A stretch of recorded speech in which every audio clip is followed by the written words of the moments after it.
Yang haramnya yang kita tahu perhiasan ayat Quran yang berbentuk makhluk yang bernyawa, itu haram. Yang setengah-setengah rumah gambar ayat Quran dibuat bentuk seorang yang sedang semayang tahiyat awal. Dia dah begitu. Itu haram.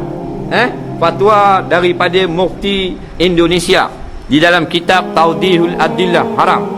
Dan seorang mufti lagi tak silap daripada Al-Azhar mengatakan khat bentuk burung-burung bangau dan seumpamanya, macam bentuk Qul huwallahu ahad surah Ikhlas, banyak dibuat dalam bentuk bangau, burung dan sebagainya di sebelah-belah negara Teluk.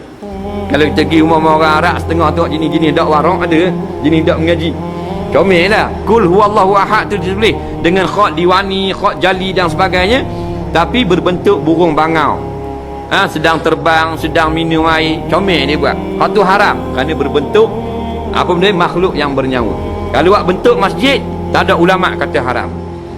Macam surah Qul a'udzu birabbin nas, bentuk masjid.